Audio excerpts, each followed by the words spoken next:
You ever just randomly stumble into a picture that has $100,000 of Lego Cloud City sets in it? Yeah, me neither. Oh my god.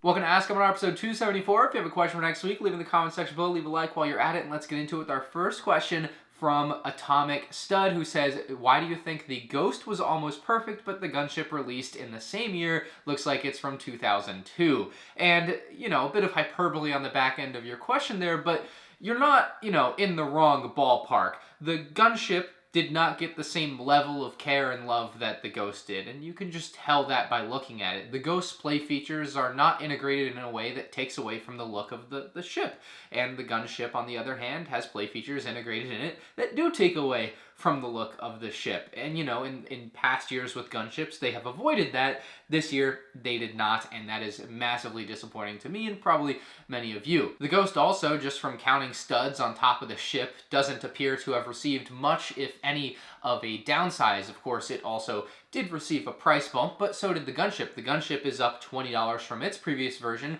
and the Gunship was downsized. So I don't really see why the Gunship couldn't have also been another $10, $20 more expensive and not had to have suffered from that same downsize. I mean, if you look at what they've done in the past with ATTE Gunship, the ATTE is always cheaper because it's a smaller set typically. But this time the ATTE is not cheaper. The ATTE is the same price as the Gunship, and because of that, it has been downsized to fit that for some reason, instead of just being more expensive than the ATTE and being a bit of a bigger build. So we can come up with all sorts of ideas as to why the designers would skimp out on the wing design for the Gunship, why the doors wouldn't actually split in two like they do in Universe, and why the model has been downsized, unlike the Ghost. But at the end of the day, we'll never really find out, and it just kind of leaves you, at the point where you're like, oh yeah, that's right, they don't really care about the prequels, and they're only doing it because their boss is probably making them, because the sets are selling well, because internet fans are buying them, as they should, because we asked for them, but like, some of them just ain't up to snuff. So yeah, it's disappointing. And I did, by the way, get a few questions of where my Gunship video went. Lego copyright struck it, even though I was under the impression they were not copyright striking those videos anymore. They said it 2 years ago, I believe, and that they can't really copyright strike those videos because the picture was public to begin with, because someone made it public. So I don't know. Next question from Brickbank 2022. He wants to know what the biggest sponsorship I have said no to is.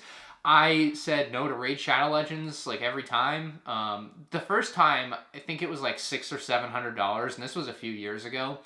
And I looked at it and I'm like, $600 or $700 for Raid Shadow to sell my soul to the like meme that it is. I'm good. There's others, like, I don't have specific numbers I can give you, but like more recently, so it would be more. There's like the $10 cereal boxes that I can't make a video and be like, hey, $10 cereal box, this is good. It might be good cereal, I have no idea, I've never tried it, but I don't want a $10 cereal box. That's not something I would buy or use, so I don't feel comfortable, advertising it and saying, you guys should buy and use this thing too, because $10 cereal seems less expensive for cereal, and I don't usually pay more than $5 for cereal. So yeah, it's none of those crazy numbers like you see from some of the Twitch streamers or whatever, where they're like, yeah, I turned down $7 million, and I'm like, oh, you what? like nah. I make Lego YouTube videos. I don't get $1 million contracts or ads or whatever. It'd be nice, but yeah, not that crazy. Chris Stallion wants to know what my favorite conspiracy theory is. It's that Helen Keller is a fraud. I think there's a pretty decent chance Helen Keller actually couldn't do anything because she was blind and deaf. Listen to this 20-second clip and I think it'll get the point across. Is it a coincidence that in all of human history, there have been blind deaf people? Not once in human history, other than Helen Keller, have they been able to engage with someone like this and speak in this way. And also, and you may say to me, oh, there was someone 50 years prior to Helen Keller that was also a taught blind deaf person. That person is even less credible than Helen Keller. It's by far my favorite conspiracy theory. Whether it's true or not, who knows? It's a conspiracy theory. That's kind of the point. But yeah, I like that one. Cobb has a two-parter. He says, did you know when you started YouTube you were going to make it big? Like, did you have a gut feeling? Absolutely not. For those of you that don't know, I started YouTube in 2009. Being a YouTuber wasn't a thing. Like, the biggest YouTubers at the time were Niga Higa and Smosh and Fred, and like maybe those guys were doing it full time, but like there was no one in the Lego space doing it full time. It wasn't even a thought in anyone's mind that you could do it full time, you know? Like making it, I guess, was just getting like a higher subscriber count, like 1,000. Maybe that was what I wanted to work towards in 2009, 2010, you know, getting the higher subscriber count, but no, absolutely not. There was no gut feeling, there was nothing of the sort. It just basically didn't exist. But second part of his question says, where does your drive to create videos stem from apart from the money, and what makes you push through so you don't quit? I've been watching you for a few years now. Thanks for all the content. You're doing a great job. Well, thank you very much for the end of that. But, you know, I'm a competitive person. I like winning, not losing. So whatever it is I'm doing, I like to be good at for the most part. I know that's a really like basic way to say it, but like I just like trying to do better at what I'm doing, whether that's basketball, YouTube videos, or Call of Duty. Those are kind of the three main pillars of my life that keep me competitively active. So I like improving at them. If you've watched I've gotten some nice comments recently that, you know, people basically said, your YouTube videos are getting better, man.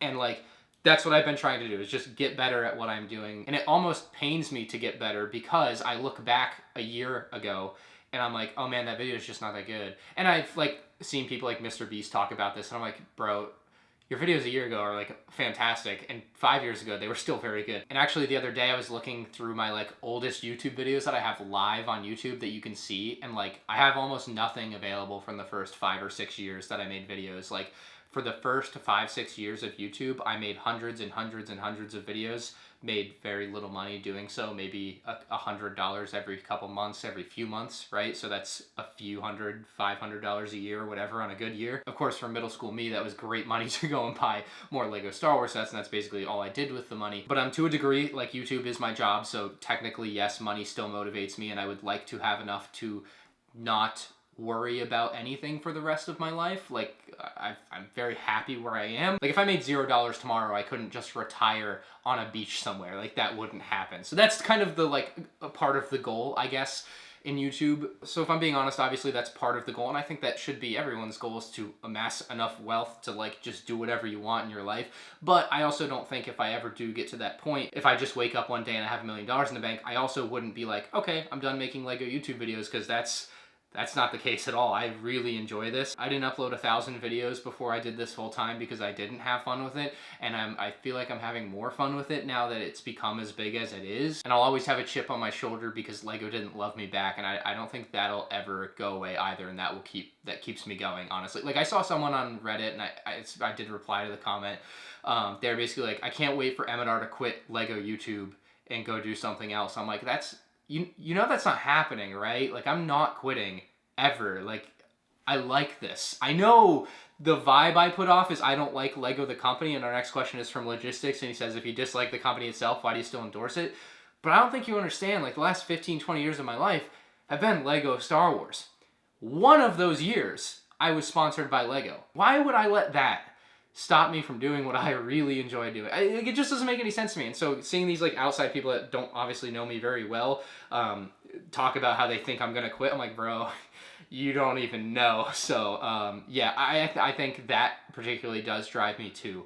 You know, outside of the money, as you say, just like the chip on your shoulder type of thing. Anyway, next question from Tom. I hate these ats so much. I can't just read names. Tom says, how's the house stuff going? Like keeping up with the lawn and siding? It would be bad if it was up to me. I feel like I've been pretty responsible in my life since moving into my own house. I've actually kept up with cleaning. The house isn't a pigsty. Like I feel like I've done a good job. However, lawn and siding, guess what?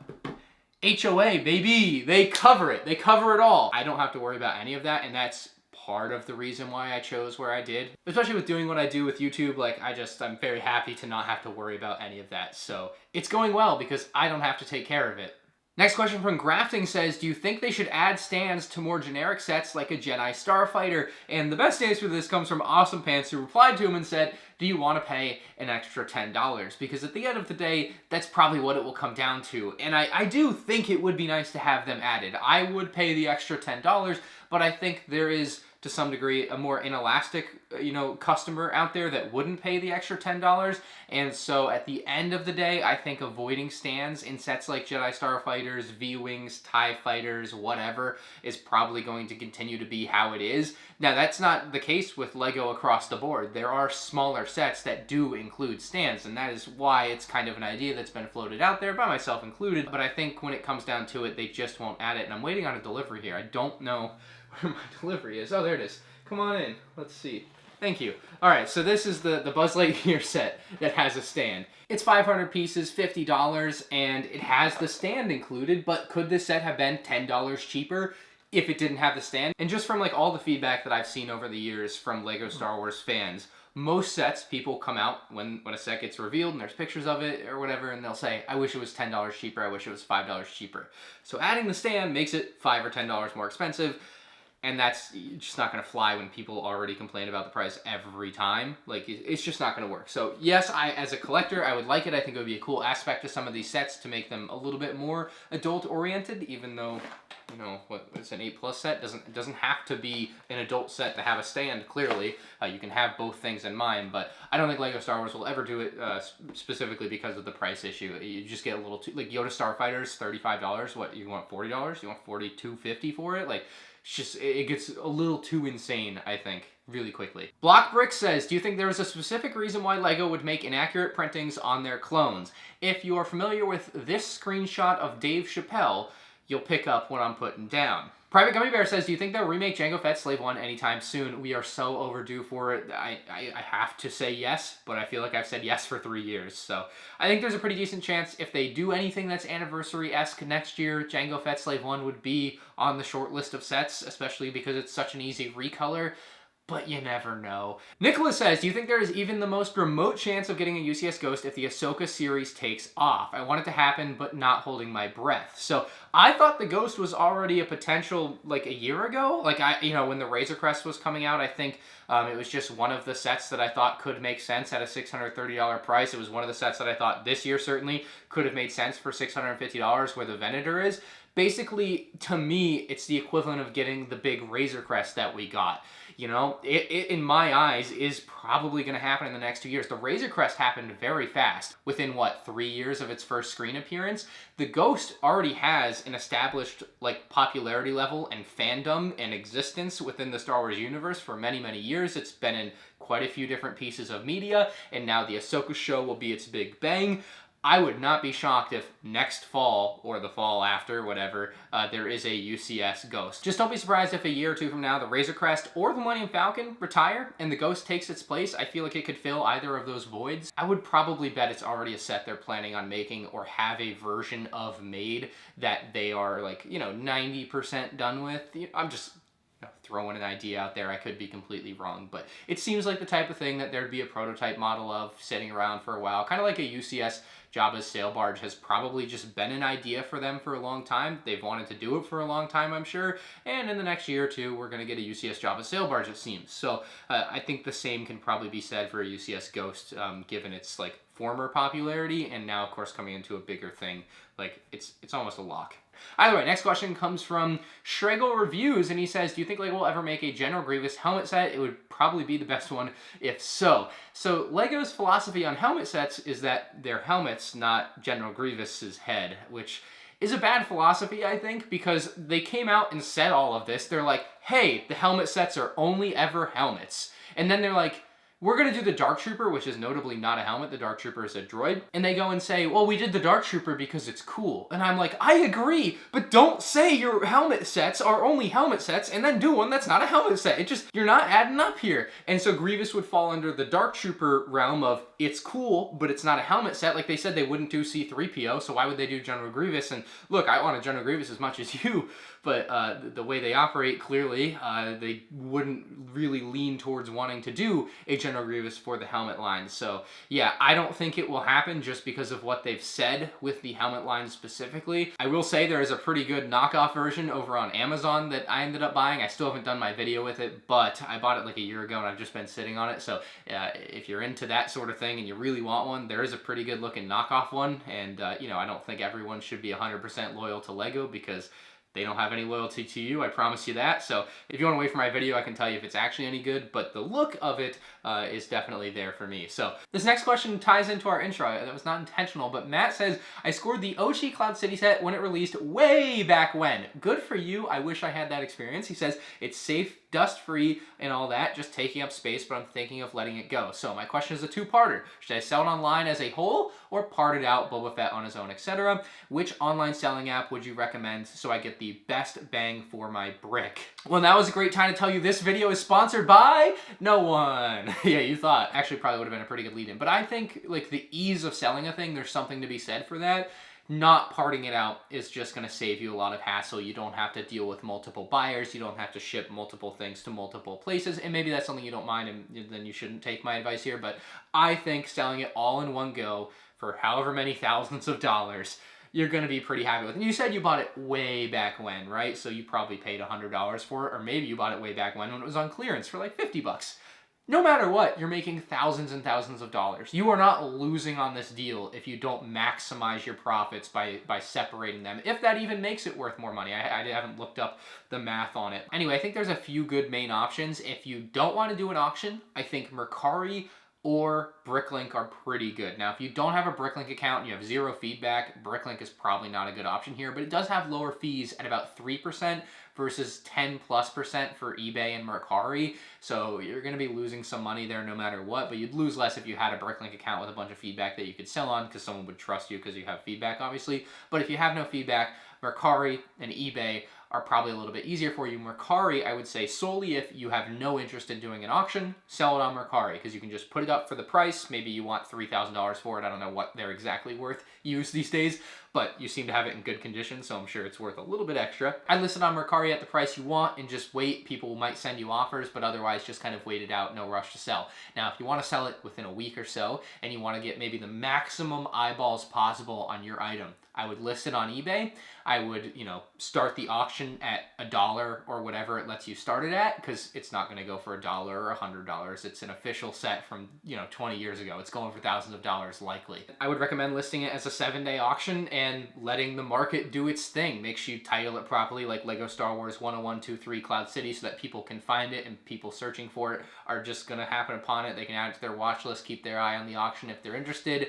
And yeah, I think the eBay auction listing is maybe the easiest way to guarantee it'll sell for a pretty good price in 7 days. But yeah, I wish you luck on that, and hopefully I've given you enough different pointers and different directions that you can go where you want with it depending on what your situation or desire is. Riddler says, do you think the Yoda Starfighter will get a price drop, and if so, when? I was going to buy the 2017 version, but if this one decreases in price, I'll get it instead. I think you should buy it anyway because it is the better version of the set, plus no matter what, it's going to be cheaper because the one that retired is still going to be worth more money. Anyway, if you wait about 3 to 6 months, you can probably get the set for about 20% off, so you're looking at, $7 off, whatever. But if you wait about a year, and, if you haven't had a Yoda Starfighter for 6 years, what's another year to you? If you wait about a year and you go to Walmart clearance, this time of year next year, there's a pretty decent chance you'll be able to get that $35 set for $17. Now, not a lock, it could not happen. You maybe just won't find it in your local stores for that clearance price. But if you're willing to wait a year, you could save another $10.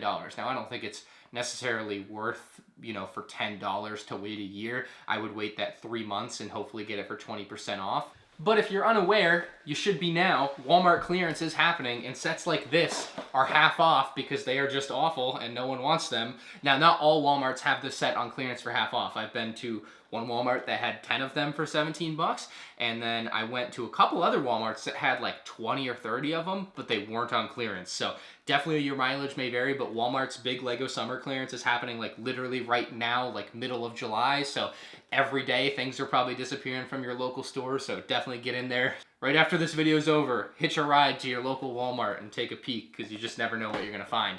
But that's how I got this set. I got this set for 20 bucks too that you saw earlier. Instead of 50, it was 20. It was a crazy good deal, that's why I bought it. Adon wants to know what I thought the best Prime Day Lego deal was. Now, I don't have Amazon Prime, so I didn't take advantage of any of these, but I did post about them on my YouTube community tab and Instagram. feed, and so hopefully some of you guys were able to take advantage of them. But I thought that the Inquisitor Scythe for $70 was a phenomenal deal. That, you know, was just one of the best sets of last year. It's a very well-rounded Lego Star Wars set, and for $70, I hope a lot of people were able to get it that wanted it. Also, the Razor Crest playset for $97. That's a definite pickup to me, or was. You know, I'm sure it's not at that price still, but those were two particularly good Lego Star Wars deals. Outside of the realm of Lego Star Wars, though, the Black Panther on Amazon for $175. Like, if you were eyeballing that set at all, if you, like, in the slightest wanted that set, if you didn't buy it for $175, I think that would have been foolish. I think that might be the bottom price you're going to see. $175 is a really good deal for that set. Now, that's not to say you couldn't have done better with Lego, because Lego had their VIP days. They had the set for $210, but they were also giving out a couple of promos that you could resell, and then you would, of course, get VIP points. So it could have worked out better if you bought from Lego instead of Amazon, if you sold some of the things that you got free from Lego when purchasing it. But either way, at $175, just the dollar amount on screen looked pretty dang good to me, and so I think that was the actual best deal, but within the world of Star Wars, there were a couple of good ones too.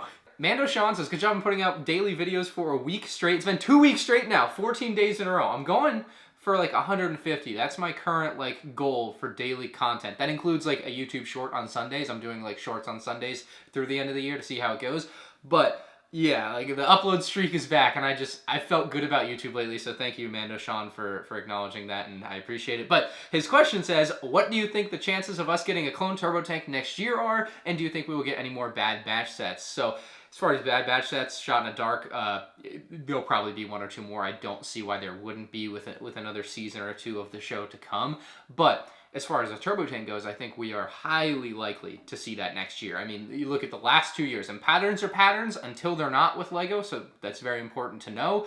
I was once young and naive. There was an ARC 170 that came out in 2005. There was an ARC 170 that came out in 2010.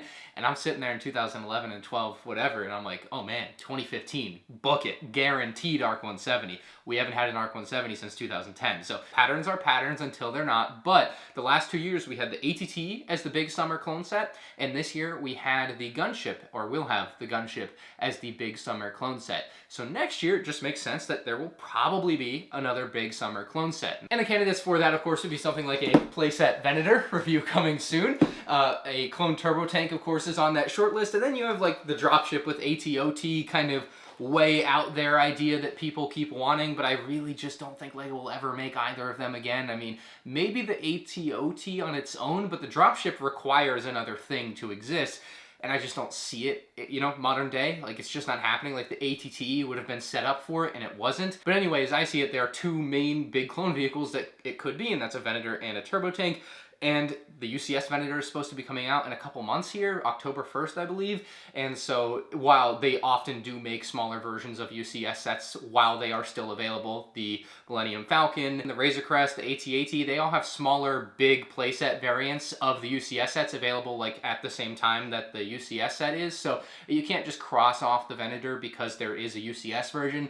But I would lean towards the turbo tank happening, and I would be more in favor of that just because it's the vehicle that doesn't otherwise exist. So Mando Sean, I am hopping aboard your hype train for a turbo tank in 2024, but I would also not mind a play scale Venator. I'd love to see what they could do that would be better than what they did in 2009, because the more I've looked at this model over the years, the more I think it's not that great. Like, very good for the time, whatever, but like, if they release this today, I would probably clown on it pretty hard. But yeah, I'd be down for either next summer, but I think a turbo tank is pretty likely, and if not next year, then maybe the year after. Anyway, if you enjoyed, hit that like button. If you have a question for next week, leave in the comments section below and it might get chosen. I've seen some confusion lately. I do only pick Ask MandR questions from the most recent episode each week, so you have to comment on the most recent video of Ask MandR to be considered for the next video. Just a heads up for like some of the confusion that I've seen out there. I've just seen people responding with the wrong info, so I want to set that straight for some people. And then finally, I'm doing a whatnot